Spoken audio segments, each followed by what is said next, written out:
que significa a oração mais procurada pelos cristãos no mundo, que se encerra com algumas expressões que parecem muito importantes, mas nem sempre são compreendidas.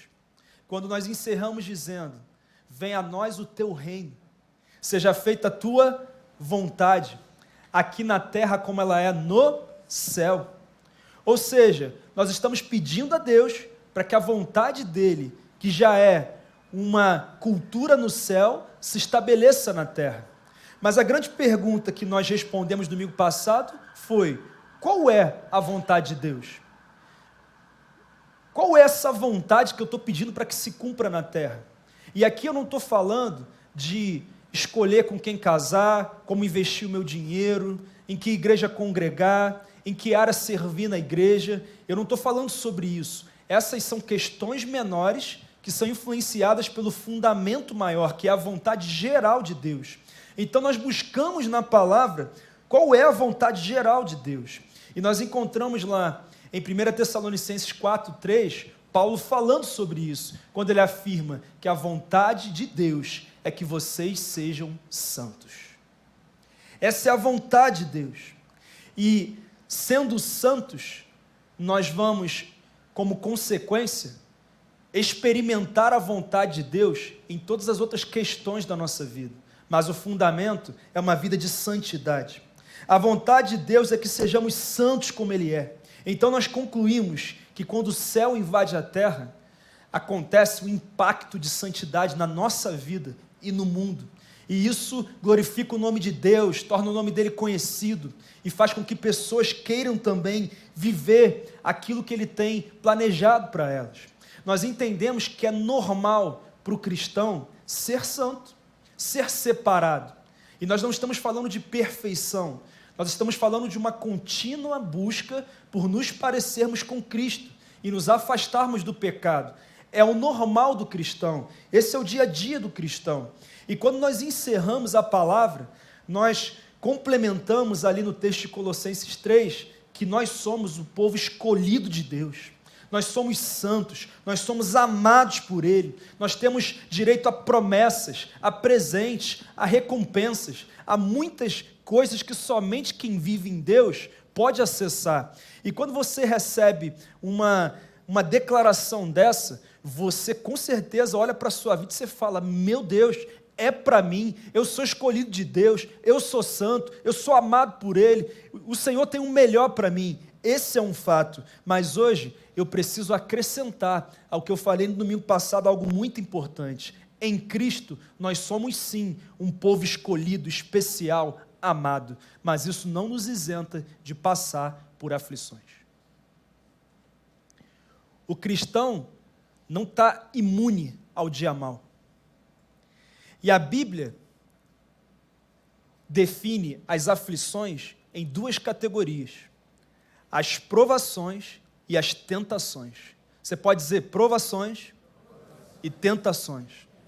Pastor, não quero nem falar nesse negócio não, porque vai que atrai. Mas é um fato. As provações vêm da parte de Deus. E as tentações, apesar de serem permitidas por Deus, vêm da parte do diabo. Deus nos prova para extrair o nosso melhor. Satanás nos tenta para expor o nosso pior. E essa é a grande diferença. A provação tem o propósito de nos aprovar. Já a tentação tem um propósito único, que é nos derrubar, nos afastar daquilo que o Senhor projetou para nós.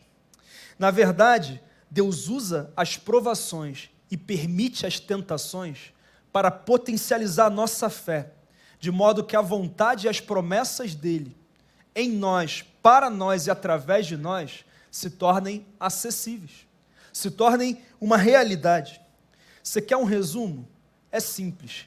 Alguns sofrimentos que você tem enfrentado são plataformas para que Deus te treine, te prepare, para te aprovar para um próximo nível. É um resumo. E por isso hoje o tema da palavra é a prova da fé.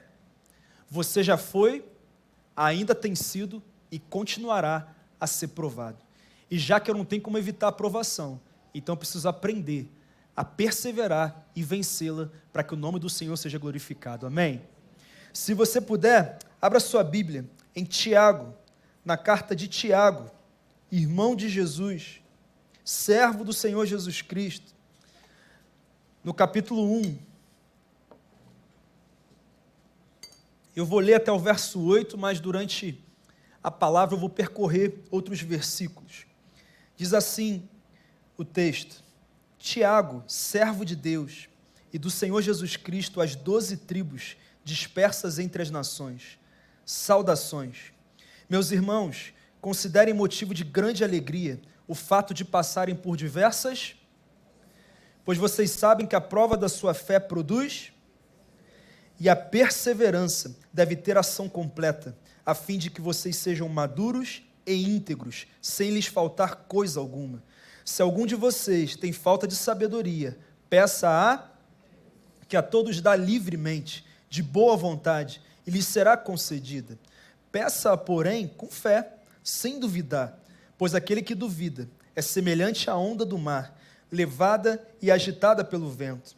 Não pense tal homem que receberá coisa alguma do Senhor. É alguém que tem mente dividida e é instável em tudo o que faz. Senhor, nós precisamos não apenas enfrentar, mas vencer as provações. Por isso, Pai, nos ensina, através da Tua palavra, aquilo que precisamos aprender, para que 2023, apesar de não ser um ano isento de provações e tentações, terminará como um ano de vitórias, porque nós prevaleceremos, baseados na Tua palavra. Em nome de Jesus, amém. Queridos, a carta de Tiago é uma carta geral, endereçada às 12 tribos que se dispersaram entre as nações. Quem eram essas 12 tribos?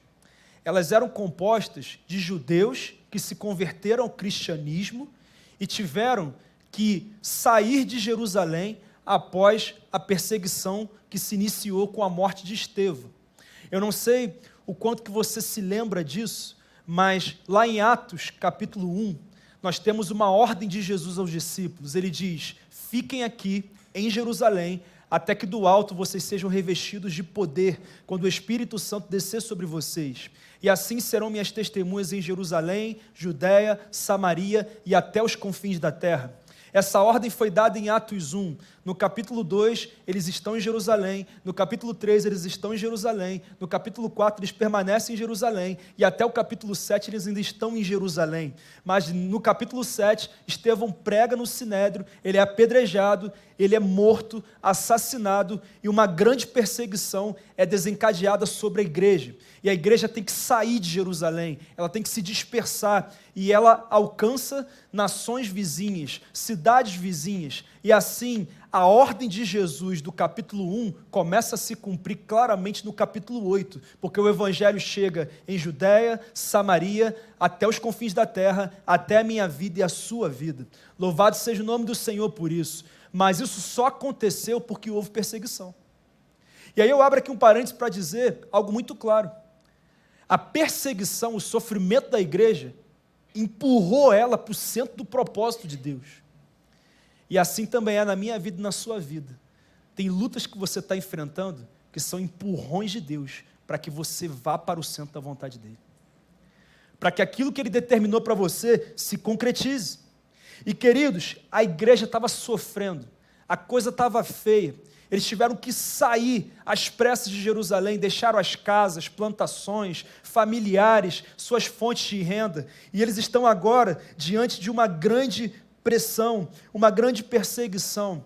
A fé da igreja do primeiro século estava ameaçada, a coisa era feia, era uma grande prova. Então Deus levanta esse homem chamado Tiago para escrever direções claras, para que a igreja não somente enfrentasse as provações e as tentações, mas fosse vitoriosa no meio de cada uma delas. E é isso que eu quero compartilhar com você. O que eu e você precisamos fazer para sermos aprovados diante das inevitáveis provações e tentações que fazem parte da nossa vida? É a primeira coisa que eu quero responder. Primeiro, aceite que você será provado.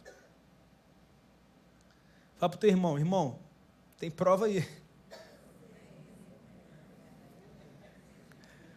Olha o que diz o verso 2 aqui. Meus irmãos, considerem motivo de grande alegria o fato de passarem por diversas provações.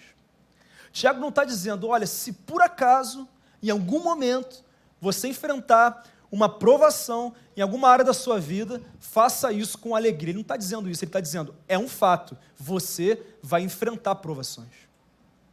E talvez você diga assim, poxa pastor, primeiro domingo do mês, está no início do ano, eu esperava ser uma palavra de esperança, de fé, de empoderamento, eu sou cabeça, não sou cauda, eu sou campeão, eu sou mais que vencedor, vai dar tudo certo. Irmão, se você está em Cristo, realmente você é cabeça, não é cauda, você é mais que vencedor, vai dar tudo certo, mas isso não significa que você não terá aflições, isso significa que não há nada que você enfrente, que você não possa vencer com Cristo Jesus. Essa é a visão que nós temos que ter. Nós seremos provados, é um fato. Tem gente que só por ter vindo hoje à igreja aqui, já ouviu um monte de besteira em casa, é uma verdade. Já ouviu gracinha, já teve algum desentendimento, é uma realidade. Tem gente que quando se posicionou com Deus, foi preterido no trabalho, na faculdade, perdeu algumas oportunidades, começou a ser perseguido, cancelado, nas redes sociais, nos grupos de convivência. É uma realidade na vida de muitas pessoas. Teve gente que estava tudo bem, tomou uma posição, obrigado Pâmela, de repente uma porta se fechou do nada, e não entendeu nada, como assim? Estava tudo certo, e eu recebo essa notícia, acontece. Ah pastor, eu não estou passando nada disso não. Irmão, então tem alguma coisa errada, porque o diabo incomoda quem incomoda ele. E segundo, Deus nos ensina que uma das maiores escolas da vida é a provação, é o vale, é o deserto, porque nós somos tratados em níveis que na bonança a gente não é tratado. Nós somos espremidos de formas que realmente nós percebemos que tem algo que a gente não está vivendo em Deus, tem algo que não nos tornamos nele ainda. Ou seja, Deus usa as provações para que nós possamos nos habilitar para as promessas, para as recompensas que Ele tem. E querido, aqui eu não estou falando de sofrimento causado pelo pecado, tá? Porque tem deserto que a gente que escolhe entrar, né? Tem vale que a gente que escolhe passar, não estou falando disso. Eu estou falando de quando nós estamos no caminho certo, obedecendo a Deus, mas a nossa vida sofre algumas reviravoltas, algumas coisas que nós não gostaríamos que acontecessem, comecem a acontecer. É disso que eu estou falando. Por exemplo, quando você lê a história de Abraão, você percebe que antes dele se tornar o pai da fé, ele passou por provações e provações. A primeira foi ter que sair da terra dele, deixar a parentela dele, para então viver o que Deus tinha para ele. Depois, ele é convocado por Deus a sacrificar o seu filho, o filho da promessa, e ele vai quase até o fim, mas Deus interrompe, provações. Se você conhece a história de José, você também sabe que antes dele ser governador do Egito, ele teve que passar por 13 anos de provações, muita coisa acontecendo. Davi, antes de ser rei, irmão, passou por coisas pesadas, complicadas, e por isso, e baseado nesse texto, eu preciso te dizer, aceite, em 2023 você será aprovado. Pastor, precisava nem falar. Já sei disso tudo. Podia até pregar essa palavra aí. Está tudo certo. Amém. Segundo, encare com alegria as provações da vida. Você que já estava preocupado com a minha saúde mental, agora você teve certeza do meu problema, né? Porque primeiro eu estou falando que você vai ser provado, agora eu estou falando que você tem que enfrentar com alegria a provação. Mas não sou eu que estou falando. É Tiago, porque ele diz assim no verso 2, considerem motivo de grande alegria, não é só de alegria, é de grande alegria, o fato de passarem por diversas provações, pois vocês sabem que a prova da fé produz perseverança, e a perseverança deve ter ação completa, a fim de que vocês sejam maduros e íntegros, sem lhes faltar coisa alguma. Agora Tiago está dizendo, não basta entender que você será aprovado, você precisa entender que você tem que passar pela aprovação com grande alegria. Pastor, como assim? Ele não está falando de sorriso. Ah, estou passando por luta, estou sorrindo. Gente, Deus, obrigado pelas lutas. Estou muito feliz por enfrentar tanta luta. Eu não estou falando disso. Eu estou falando de não basear o seu estado de espírito numa circunstância passageira. Eu estou falando de você não parar de caminhar na direção certa, na intensidade certa, por causa de uma má notícia. Mas de você entender que nada que acontece nesse momento, ou que acontecerá nesse ano, é poderoso o suficiente para roubar de você a certeza de que todas as coisas, todas elas, cooperam, contribuem juntamente para o seu bem, se você ama a Deus. E é esse entendimento que nós precisamos ter. E é interessante que essa questão de falar da alegria soa estranho, porque não é normal falar de alegria no meio do sofrimento. Inclusive, isso não é normal, principalmente pelo momento que nós vivemos no mundo. Nós estamos em meio a uma geração que não aceita a dor, não suporta a dor. Uma geração que não suporta o não, que não sabe lidar com uma porta fechada. É a geração do não me toque, porque se tocar, eu vou embora. É a geração que acredita na teologia da Xuxa. Tudo que eu quiser, o cara lá de cima vai me dar. Porque a vida é sobre mim, é sobre o que Deus pode fazer para mim. E nós vivemos esse processo o tempo inteiro. Sabe qual é a mentalidade das pessoas hoje? Se tem dificuldade, se tem dor, se eu tenho que passar por um processo desconfortável e demorado, então não é para mim, eu me enganei, não é isso que Deus tem para mim, eu não quero, eu prefiro o divórcio, eu saio da empresa, eu mudo de célula, eu entrego o ministério, eu jogo tudo para o alto. Sabe por quê? Porque eu não estou aqui para sofrer, eu estou aqui para desfrutar de coisas boas. Ou seja, as pessoas não querem aceitar os processos e por isso não acessam as promessas. É o que está acontecendo. Essa é a cultura da acomodação das nossas preferências. Nós queremos acomodar as nossas preferências. Eu caso e vai ser do meu jeito. Eu trabalho nessa empresa e vai ser do meu jeito. Sabe, eu vou fazer dessa forma. E sabe o que está acontecendo? Com isso, muita gente está desistindo de coisas grandiosas que Deus abriu como porta para as suas vidas. É o que tem acontecido. Está arrebentando muita gente. Sabe por quê, irmãos? Porque estão se afastando diretamente do que Deus planejou. É por isso que o que faz sucesso hoje, irmão, é assim, você está nas redes sociais, aí vem um monte de anúncio, né?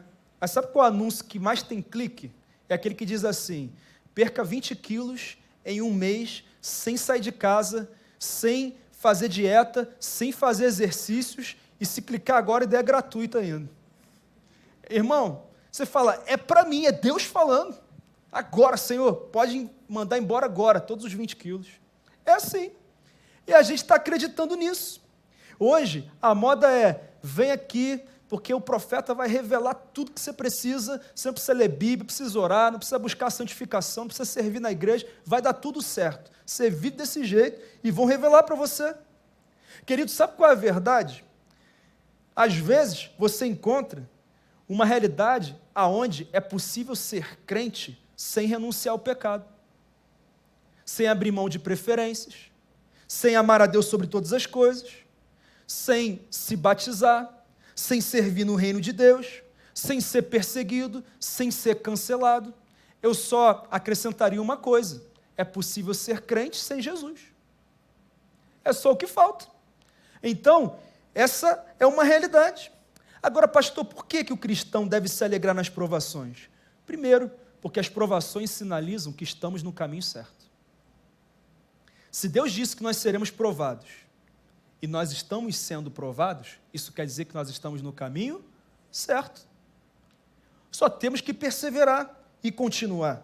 Assumimos uma posição, estamos sendo provados, estamos avançando. É um sinal de Deus. Segundo, porque eu devo me alegrar na provação?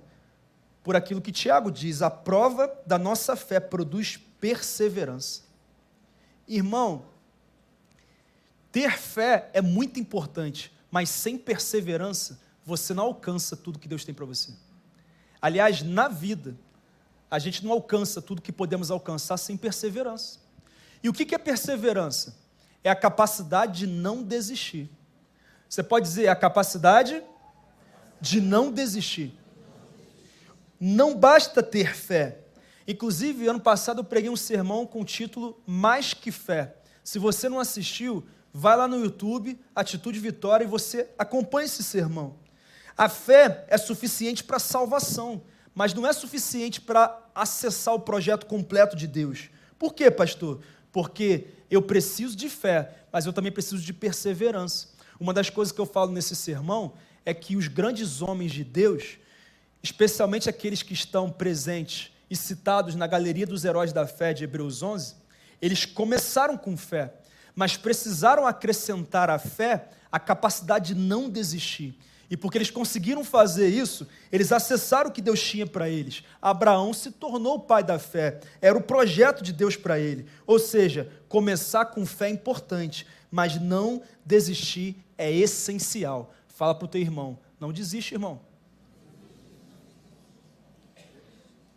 Agora, preste atenção nisso aqui. Se nós precisamos de perseverança para acessar o que Deus projetou, e a prova da nossa fé produz perseverança, isso significa que ser provado é uma constatação de que eu estou me aproximando daquilo que Deus prometeu para mim. É por isso que eu posso me alegrar. A promessa está logo ali. Mas se você parar no capítulo 9, dos 10 da sua história, você viveu os 9 à toa. Passou perrengue à toa. Era só esperar um pouquinho, virou a página, pronto. Está ali a recompensa. Olha como isso é importante. Só que não basta perseverar. Olha o que dizem os versos 3 e 4. E a perseverança deve ter ação completa, a fim de que vocês sejam maduros e íntegros, sem lhes faltar coisa alguma. Então não basta perseverar hoje, eu preciso continuar perseverando amanhã, e assim na outra semana, e assim constantemente. É a direção de Deus para nós. Por quê, pastor? Porque a ação completa da perseverança nos faz maduros e íntegros. E aí você vai entender o que eu quero dizer. Se a prova da nossa fé produz perseverança, e a perseverança, tendo ação completa, nos torna maduros e íntegros, isso quer dizer que as provações acontecem na nossa vida porque nós somos imaturos e temos falta de integridade. Pastor, agora Tiago me ofendeu. Me ofendeu também. As provações sinalizam algumas coisas claras. Falta maturidade, falta integridade. E porque falta maturidade e integridade, se a gente acessar o próximo nível sem ajustar isso, nós vamos jogar fora aquilo que Deus nos deu, e é por isso que Ele não dá. Quem está entendendo, gente? Não dá, eu não estou pronto, o treinamento não terminou. Sempre que eu converso com os empresários da igreja, eles sempre fazem considerações sobre a mão de obra, que sempre é complicado. E eles falam, pastor, eu tive que mandar fulano embora essa semana. E não é porque ele não tinha potencial, não, porque tecnicamente ele é fera, mas o temperamento dele atrapalha ele.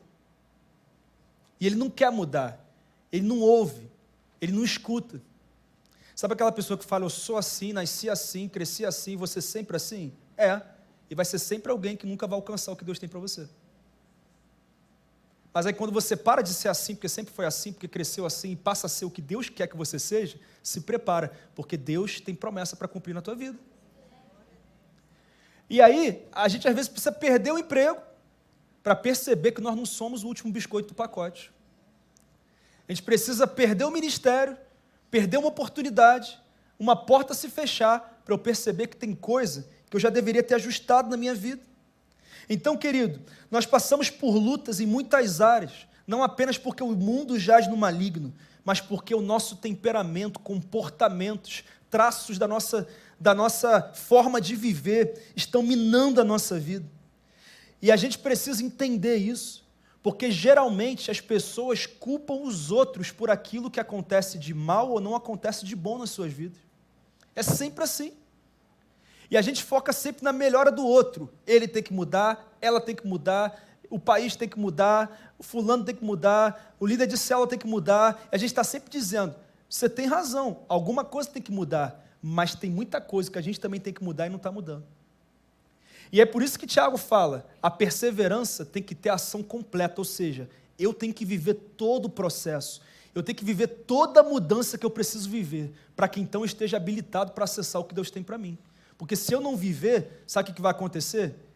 Eu não vou acessar, e se eu acessar eu vou perder. É por isso que tem gente que muda de empresa, muda de estado, muda de célula, muda de igreja, muda de ministério e continua enfrentando os mesmos problemas, sabe por quê? Não está tendo ação completa da perseverança na sua vida. Quem está entendendo, gente? Então, irmão, o outro tem que melhorar as coisas mesmo, mas vamos começar a olhar para a gente, e vamos trabalhar, e não vamos resistir não. Tem coisa que está claro que a gente tem que melhorar, e aí, Deus cuida do outro, e a gente com a nossa mudança, também influencia o outro a mudar. Quem está entendendo? Isso é tão importante. Nos versos 9 e 10 ele diz, o irmão de condição humilde deve orgulhar-se quando estiver em elevada posição, e o rico deve orgulhar-se se passar a viver em condição humilde, porque passará como a flor do campo. Agora ele diz que tanto o rico quanto o pobre passam por provações. Quando o pobre passa, ele tem o descanso de saber que no Senhor ele tem tudo. E o rico, quando passa, ele tem a lição para que ele entenda que não tem como se apoiar nas riquezas, porque tem coisa que dinheiro algum e contato algum, influência alguma nesse mundo consegue mudar. Só o poder do Evangelho, só o poder de Jesus. Ou seja, a gente fica pertinho dele. Deixa eu te falar uma coisa muito importante. Quantos aqui conhecem a história de José do Egito? A maioria. Você sabe que com 17 anos ele teve 2 sonhos. E nesses 2 sonhos Deus mostrava para ele que ele seria uma autoridade governamental. Até a família dele se curvaria diante dele. E aí, ele recebe esse sonho, essa visão, e depois, logo depois, ele é vendido como escravo pelos irmãos. Sabe quando Deus fala um negócio assim poderoso para a gente, no dia seguinte acontece o contrário? É o que aconteceu na vida de José, o que aconteceu ali. E aí ele foi vendido como escravo, mas não murmurou, não reclamou, não fez bico, né? Não ficou de cara feia, não mandou indireto na rede social, ele simplesmente viveu o processo. E aí ele foi trabalhar na casa de Potifar, um homem importante, e ele trabalhou com zelo, só que a mulher de Potifar, ela era meio complicada, meio empolgadinha, né? Meio complicada, e ela deu bote em José, e José correu, porque tem tentação, irmão, que não dá nem para parar para conversar, você tem que correr, irmão, correr, ele correu, e aí ela, para não se complicar, falou para o marido, aqui, estou até com a capa dele aqui, ó, com a roupa dele aqui, correu miserável, deu em cima de mim. E aí agora, de escravo, ele se torna injustamente preso. Pergunta se José reclamou de alguma coisa. Não murmurou, não falou mal do líder, não disse, Deus, não quero mais servir não na igreja, acabou esse negócio, porque acho que eu me enganei naquele sonho. Fez nada disso, continuou. E aí lá no meio da prisão, ele entendeu o propósito, ele tinha que ajudar alguns prisioneiros ali, inclusive ele ajuda o copeiro do rei que estava preso, e ele fala, olha, quando você chegar lá, o rei vai restituir o teu cargo, e aí você vai lembrar de mim, tá bom? Ó, José é meu nome, você lembra de mim. E ele lembrou dele? Agora, o cara que foi ajudado por ele, esqueceu dele. Está parecendo a tua história, né? É isso aí, aconteceu. E aí, o que José fez? Reclamou? Não, ele perseverou. Até que 2 anos depois, o cara lembra dele, fala para o faraó fala, traz esse cara aqui. José interpreta o sonho, ele é colocado como governador do Egito, e a promessa de Deus se cumpre 13 anos depois que ela foi liberada. Sabe por quê? Ele acrescentou à fé a capacidade de não desistir. Sabe um outro exemplo? Davi. Você conhece ele. Foi ungido rei, mas antes de ser rei teve que matar leão, urso, teve que matar um gigante de 2,90 m que o exército inteiro estava amedrontado. Depois ele foi perseguido pelo rei dele, injustamente, tentou matar ele, foi exprimido numa caverna, ele teve a chance de matar o rei, ele falou, não vou matar, cortou só uma partezinha da roupa e falou, ó, podia ter te matado, mas eu sou leal a você, eu não vou mudar o meu caráter porque as coisas não estão do jeito que eu quero. Não vou fazer isso. Ele faz a parte dele. Resultado, se torna o maior rei de Israel. Sabe por quê? Porque ele acrescentou à fé a capacidade de não desistir e a perseverança teve ação completa. Irmão, eu acho que você já entendeu. Eu acho que você já entendeu. Mas a pergunta que eu faço para você é: quem que provocou esses perrengues na vida de Davi e de José? Foi? Foi Deus? José mesmo diz que foi. E por que na sua vida você fala que é obra do diabo?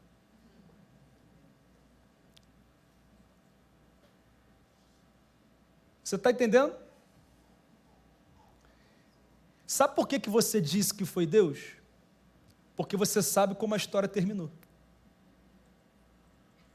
E sabe por que você pode confiar que é Deus que está falando com você hoje? Que você pode ser aprovado nessas provações? Porque Deus não está falando do dia 5 de fevereiro. Deus está falando do futuro. Ele já está no futuro. E Ele sabe que se você estiver nele, você vai terminar bem. E é essa certeza que nós precisamos ter. É essa convicção que nós precisamos ter. Como que isso é fundamental? Ação completa. Você não pode parar hoje, não pode parar amanhã, não pode parar no meio desse ano. Deus não terminou o seu treinamento. Você precisa continuar em nome de Jesus.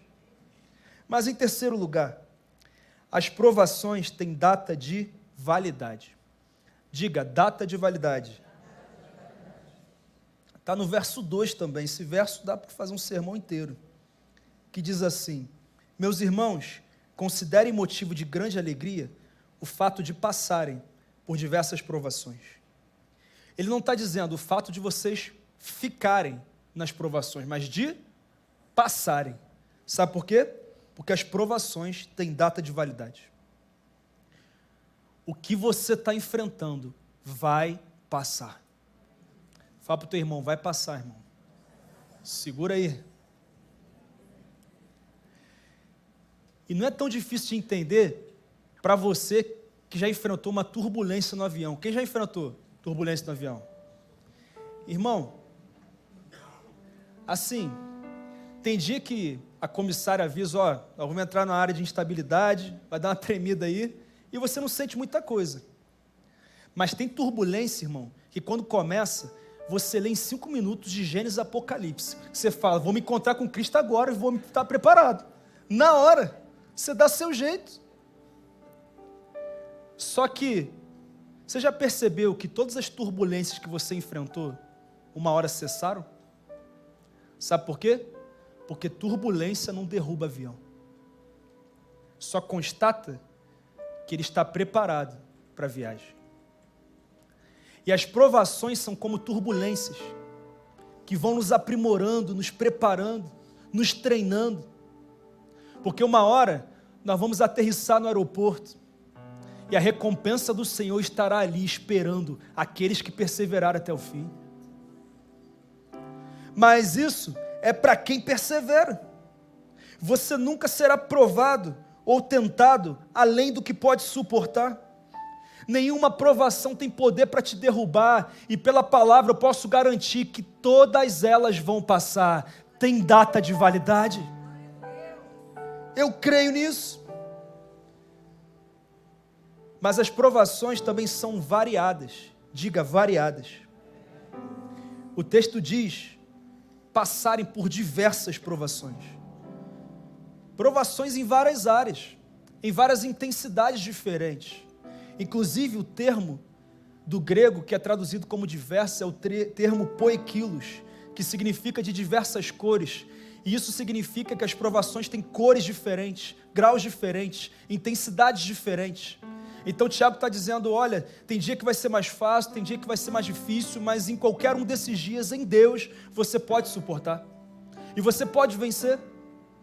Ele é claro, mas tem algo ainda mais profundo, porque esse mesmo termo, poikilos, é usado pelo apóstolo Pedro, quando ele fala da multiforme graça de Deus, que é a forma diferente que Deus tem para trabalhar nas nossas vidas em situações diferentes. Multiforme vem de poikilos. E sabe o que eu entendo com isso? Que na verdade, o que Deus está dizendo para mim e para você em 2023 é que para cada provação que você enfrentar, Deus terá uma graça suficiente para você vencer. Eu creio nisso. Diga para Deus, Deus, derrama graça sobre a minha vida. Eu não quero parar. Eu não quero parar. Eu também aprendo nesse texto que não basta orar, é preciso orar com fé. Você tem orado no meio dessa provação? Porque quando Tiago fala isso nos versos 5 a 8, ele diz: se alguém tem falta de sabedoria, peça a Deus que a todos dá livremente, de boa vontade, e lhe será concedido. Tiago sabe que tem momento da nossa vida que a gente não sabe muito bem o que fazer. Ele está dizendo: se você precisa de sabedoria, peça a Deus. Mas tem gente que não acredita que se orar a Deus para saber o que fazer no momento que está passando, Ele vai responder, e por isso nem ora. Só que não basta orar, tem que orar com fé, porque só tem uma forma de chamar a atenção de Deus, e é a fé. A fé é o combustível, é a fé que direciona, é a fé. Ele fala: se você ora sem fé, você é como um homem que duvida, e não pense tal homem que receberá alguma coisa do Senhor. E quando você orar, irmão, você tem que crer que você já está recebendo. Senhor, estou passando um perrengue com meu filho, a coisa está feia, e eu falo e ele não me entende, e é só uma gritaria, eu não sei o que fazer. Deus, me dá sabedoria, me dá clareza, me dá entendimento. Sabe, eu tenho uma situação no meu ministério, na minha carreira e tantas outras coisas. Nós precisamos orar com fé, crendo que nós teremos resposta. E é interessante que um dia eu conversava com um conhecido, há muitos anos atrás, e ele fala assim: o que importa é ter fé, porque a Bíblia diz que se você tiver fé como um grão de mostarda, você vai dizer para uma montanha: ó, sai daqui, vai para aí, ela vai.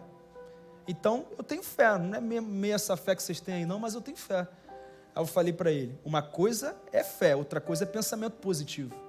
Não é vai dar tudo certo, não, é uma fé fundamentada. A minha fé é em Cristo Jesus, Ele está acima de todas as coisas, e é por isso que eu oro com fé nele, de que Ele pode mudar o quadro. Quem está entendendo, gente? Então não basta ter fé em alguma coisa, a fé tem que ser em Cristo, uma fé fundamentada. Mas em penúltimo lugar, a postura certa na provação nos dá autoridade sobre a tentação. Versos 13 e 14, pode projetar. Você pode fazer aquela eu vou construir, por favor? Tão feliz de ver o Evandro tocando. Deus faz milagre, né? Glória a Deus. Amém. Quando alguém for tentado, jamais deverá dizer: estou sendo tentado por Deus. Pois Deus não pode ser tentado pelo mal, e a ninguém tenta. Cada um, porém, é tentado pela própria cobiça, sendo por esta arrastado e seduzido. Então a cobiça, tendo engravidado, dá à luz o pecado, e o pecado, após ter se consumado, gera a morte. Ele está mostrando a genealogia do pecado. A tentação desperta a cobiça, que quando engravida, se torna pecado que me leva à morte. É o que Tiago está explicando. O pecado é um processo, eu não simplesmente tropeço e peco. Eu já estou num caminho para cair naquele pecado. E a Bíblia diz que o salário do pecado é a morte. Então todo pecado resulta em morte. Todo pecado resulta em morte. E apesar da provação e a tentação serem diferentes, elas têm algo que as associa. Porque se você não tiver a postura certa na provação, o diabo vai aproveitar para te tentar, para que você saia do lugar de perseverança e entre num lugar de desobediência. Eu vou dar um exemplo. Abraão e Sara recebem uma promessa: vocês vão gerar um filho. 10 anos depois, a menstruação atrasou um dia, irmão. Misericórdia. E nada. Aí Sara tem uma ideia genial. Ela fala: olha, está vendo Agar? Está jovem, está na flor da idade aí. Vai você e ela e a gente vai assumir o filho. Foi o que aconteceu. Era uma provação de Deus. Satanás percebeu o desejo e ele proporcionou uma oportunidade para que eles caíssem na tentação. E você sabe que até hoje o nascimento de Ismael gera problema no mundo. É ou não é verdade? É um fato. É uma realidade. Sabe um outro exemplo? Você está bem, mas está vivendo provações no ministério, em áreas da vida. E aí Satanás vem e fala: olha, você abre tua casa toda semana para uma célula, para cuidar de gente, serve na igreja, e está acontecendo isso com você, joga isso para o alto aí. Joga isso para o alto, não vale a pena não. Ou então ele é mais sutil, ele fala assim: você tem muita coisa para administrar, muito problema, muita coisa, então faz o seguinte, entrega o ministério e depois você volta. Mas ele sabe que depois que alguém entrega o ministério, se torna muito difícil retomar. Não é impossível, porque em Cristo nós retomamos e retomamos com grandeza. Amém? Mas ele sabe disso, então ele vem com as suas sutilezas. E ele dá justificativas que fazem sentido.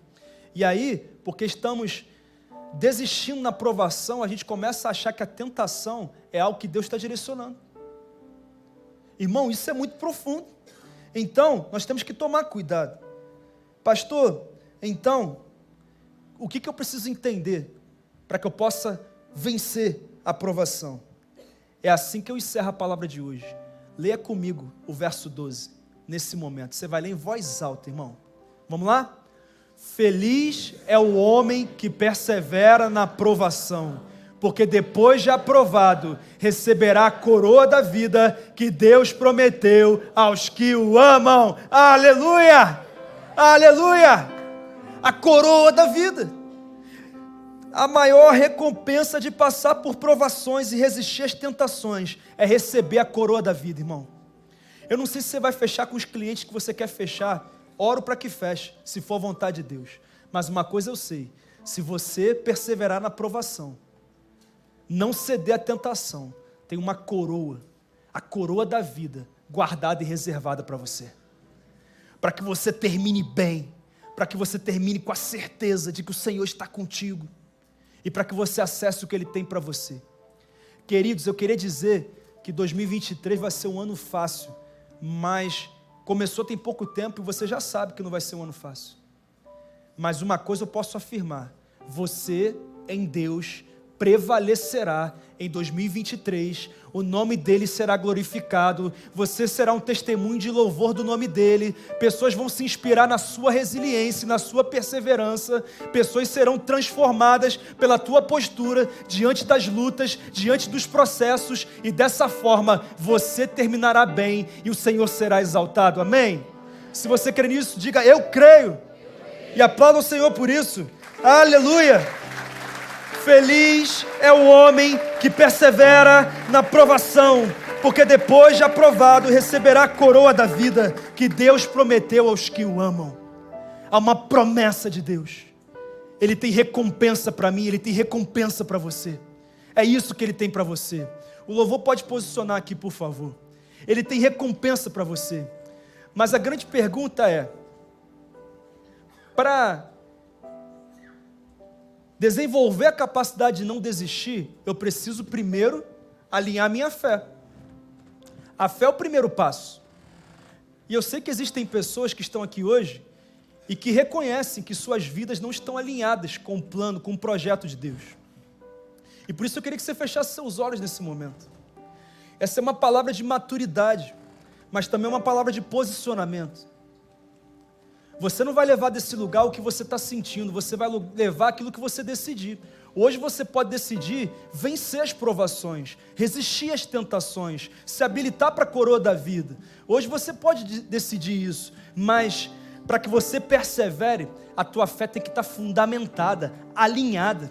E eu sei que existem pessoas que nessa caminhada, ao longo do tempo, não estão ainda vivendo o que poderiam viver.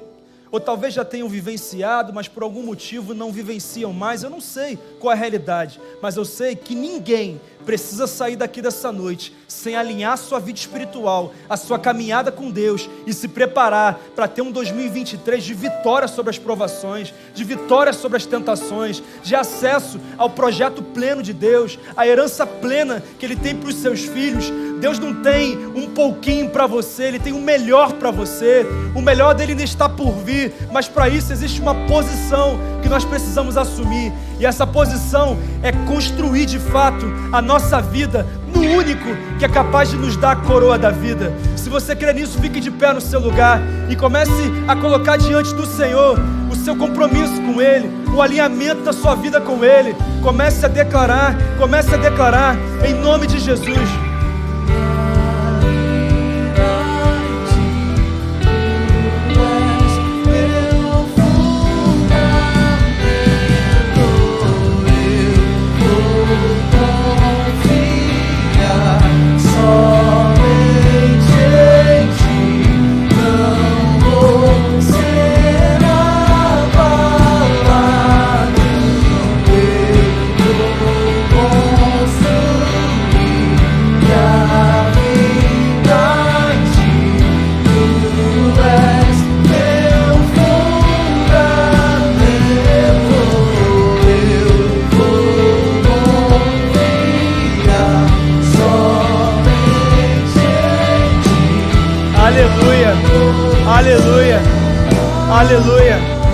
Glória a Deus. Feche seus olhos e ore comigo. Alinhe a tua vida de fato com a vontade de Deus para a sua história. Nesse momento eu convido todos presentes a orarem uma oração de entrega, dizendo no fundo do coração, não precisa ser em voz alta: Senhor Jesus, eu decido vencer todas as provações e resistir a todas as tentações. E por isso eu te peço perdão pelos meus pecados e te convido para me conduzir em cada momento da minha trajetória. E eu oro assim no nome de Jesus. Amém.